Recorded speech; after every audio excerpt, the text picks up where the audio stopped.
Edgar Schein of the Sloan School of Management was interested in organisational culture, and he produced what is perhaps the best known and most widely used model. He divided organisational culture into 3 levels: artifacts, values, and assumptions. And that's what we'll look at in this video.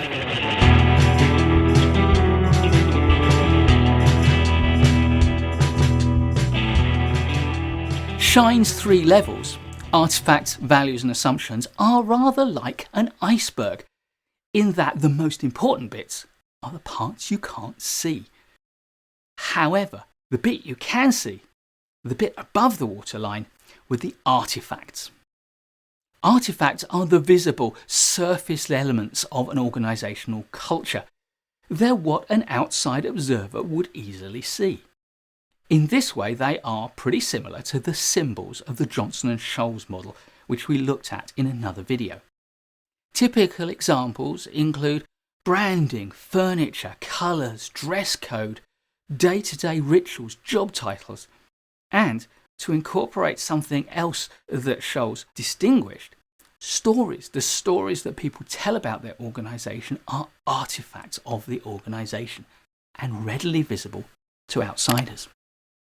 Whilst artifacts are easy to observe, they can sometimes be difficult to understand because there's a lot of deeper stuff going on, and we need to excavate below that level to properly understand an organisational culture.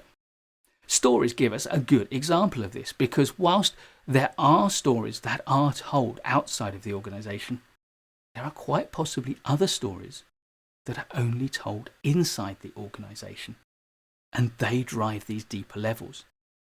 But critically, it's the interpretation of these stories, what they mean, which give rise to the values and the assumptions of the organisation. The second level, therefore, is the espoused values of the organisation. These are the declared sets of values that the organisation has and the norms of behaviour it expects of its members. As a result, they set out what should be done, how we should do it, and the choices we should make. Values dictate the way that the members of the organisation interact with one another, behave, and represent their organisation to the outside world. The organisation often amplifies these espoused values by public statements, visible symbols if you like, such as statements of values or organisational strap lines that go with their branding and their identity. But underpinning everything are the shared basic assumptions about the organisation, the deep interpretations of the stories we tell about ourselves. These are the beliefs that people take for granted about the organisation. They often go unnoticed and are rarely even questioned. They're very similar to Johnson & Scholes' paradigm. But if you want to understand the artifacts of an organisation, and indeed the values it sets out, then you need to get to grips with the shared assumptions. In 1985, Edgar Schein described 6 basic types of assumption that together would form what Johnson & Scholes would describe as the organisational paradigm. These are assumptions about the truth and how we determine it, the importance of time and the extent to which we respect it and how we choose to use it, how space within the organisation is owned and allocated, and the respect that people give to it. There are assumptions about human nature, whether people are inherently good or bad, whether people can change, or whether behaviour is fixed. This isn't an academic discussion about what is right. It's a set of assumptions that are held within the organisation which drive its choices and its culture. The 5th type of assumption is very important in the modern world.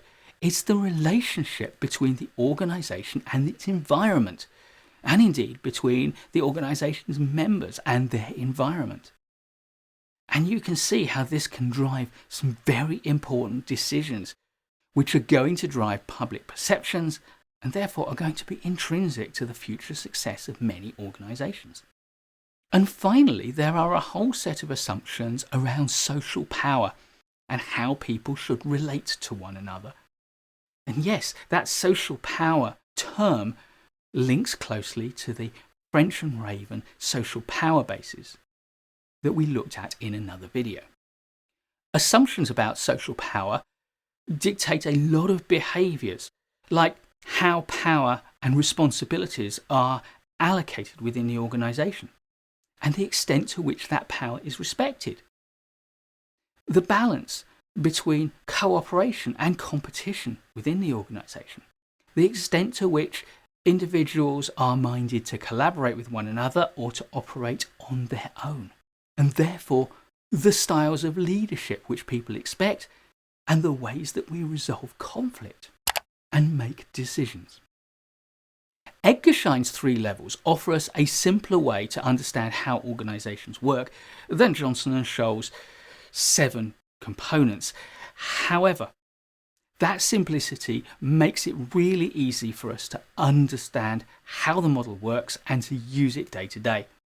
Because recognising a culture means recognising that below the visible, easy to grasp artefacts are deeper shared values and very deep assumptions which are driving the culture. And what this tells us is that if you really want to shift a culture, you have to shift the assumptions that underpin everything.